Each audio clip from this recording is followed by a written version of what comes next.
Before we continue with the analysis, I want to talk to you guys about JerseyFIFA.com, the home of all of the greatest football kits. Whether that's the latest home shirts, the latest away shirts, tracksuits, or even retro kits, Jersey FIFA has a bit of everything. There really is something for everyone, so if you are interested, then make sure to use the link in the description down below and head to JerseyFIFA.com. Hey guys, welcome back to the AJ Analysis channel, where today, for the second time in like the last 10 days or so, I feel like an absolute idiot, because I recorded this whole video and didn't have the mic on.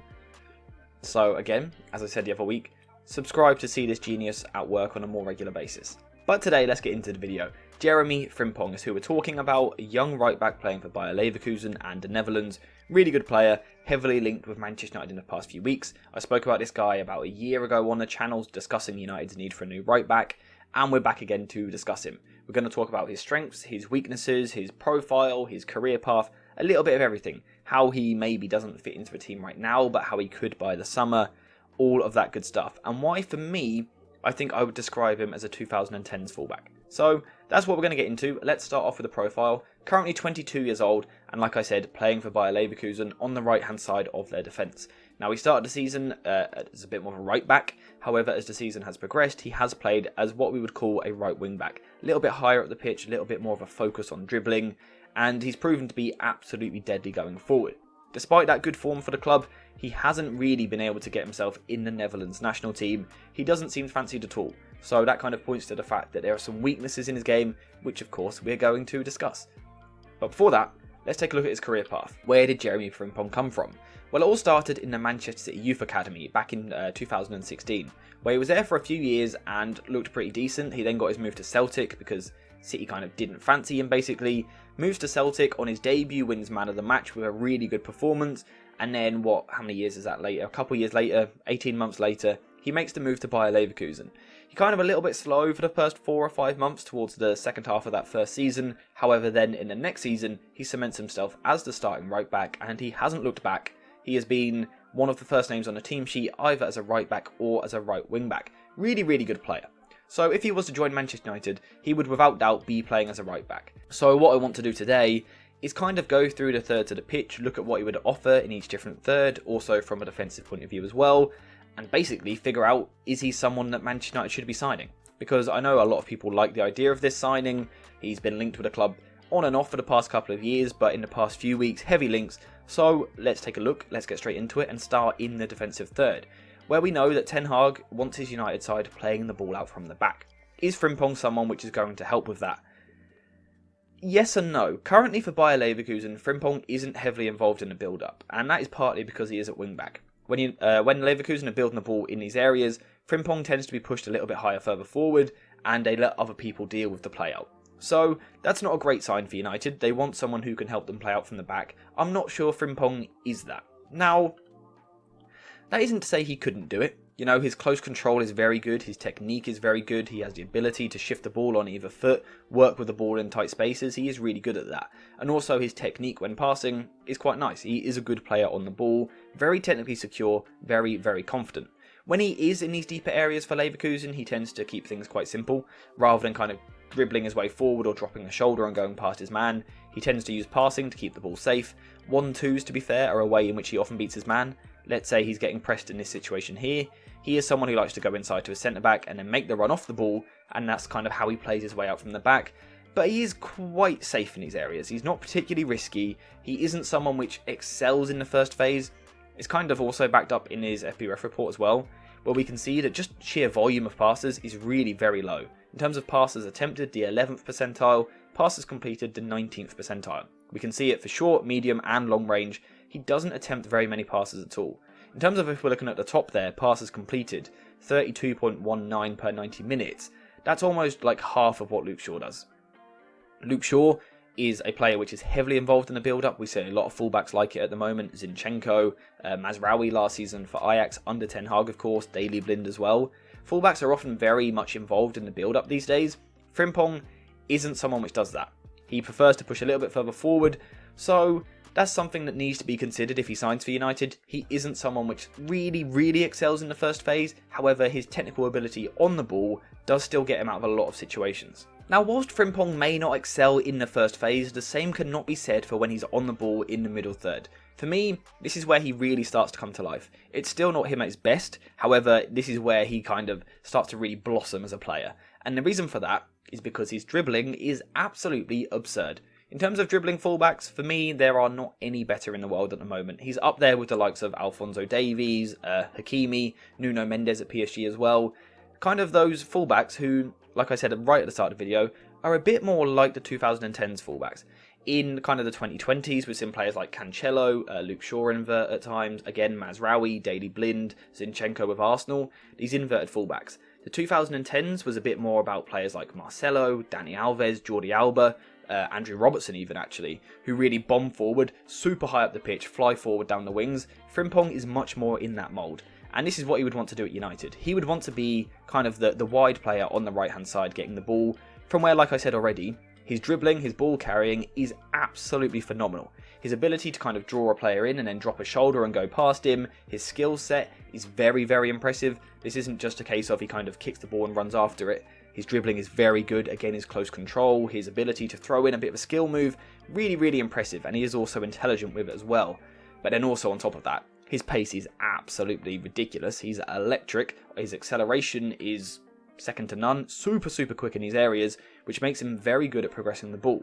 And again, this is something which is reflected in his FBref report, where we can see he ranks in the 99th percentile for both take-ons attempted and successful take-ons, but also the 88th percentile for total carrying distance, and the 95th percentile for progressive carrying distance, and then for progressive carries, carries into the final third, and carries into the penalty area, which we'll come back to, he ranks in the 99th percentile.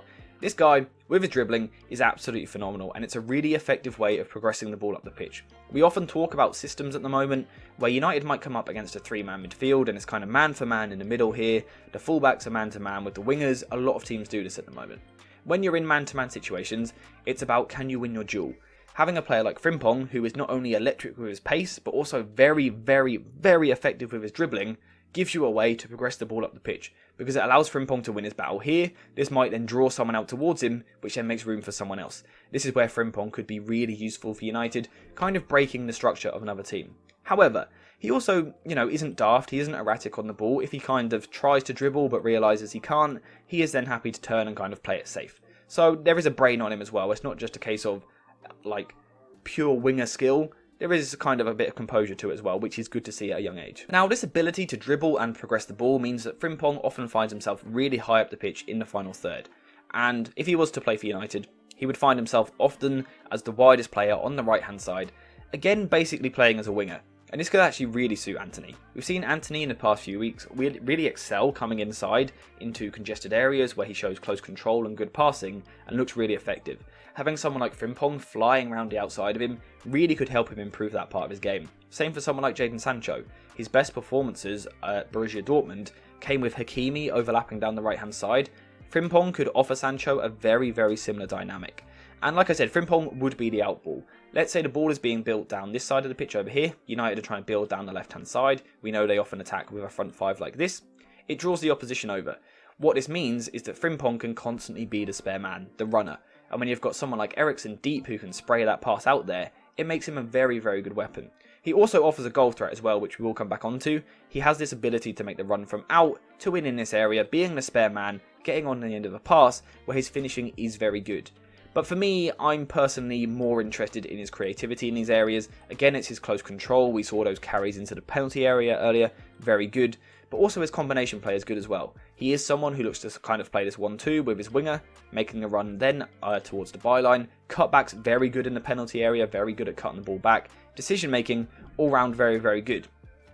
And again, as you expect, this is reflected in his FBref report. I'm not going to go through these all individually, but kind of the top half of this report is all about shot creating actions. We can see he's ranking very well in a lot of different areas. But then towards the bottom, we've got his assists, we've got his expected assists, and his key passes, where again he ranks really very well. In the final third, Jeremie Frimpong would really improve this Manchester United team. This United team lacks raw pace. Players which are absolutely brutal with their speed. Players like Antony are quick, but Marcus Rashford is the only absolutely electric player. Frimpong would bring that to United, and he is someone that all day long will just bomb forward down the right. He's not someone who's going to do it 2 or 3 times a game. It's constant. If the ball is in an attacking area, Frimpong will be down the right hand side. And what this does is it stretches the pitch. We know that is a key kind of philosophy in possession. Stretch the pitch as big as possible, you stretch the opposition's defence, you make pockets of space for someone like Antony, Martial, Bruno Fernandes in these little pockets. That is what Frimpong would bring to this team, and on the ball I just think he'd be really good. He's proven it this season. Goals and assists, 8 goals in all competitions this season and 9 assists. Now I don't think we should kind of get blown away by these goals. I think it's very impressive, yes, but we shouldn't say he scored 8 goals, absolutely go sign him. However, I still think he's proving that in the final third he is very, very, very effective, and it is what United needs, so I really like the look of it. However, for all these positives, we're seeing a lot of bright play, there are negatives. One negative was the fact that in the first phase, he's not someone which really wants to drop deep and help the team dictate the play, he's not that sort of fullback. But also, for some reason he can't break into a Netherlands national team. The question is why? Well, the answer is, supposedly, according to the manager, his defensive side of the game, which is lacking. So I just want to look at that real quick. In terms of where he's good from a defensive point of view, on the high press. Let's say his winger is pressing narrow, which we often see from United, and the ball goes to the fullback. Frimpong is the sort of player which is really good at, again, using his speed to get high in the face of his opponent, front foot defending, aggressive, nick in front of them, win the ball, and again put your team into a really good situation. He's also good with recoveries as well. That recovery pace allows him to eat up the ground basically. So even if he's in a 1 versus 1 here and the winger beats him, his recovery pace alone is often enough to get him out of trouble. A bit like Kyle Walker at times.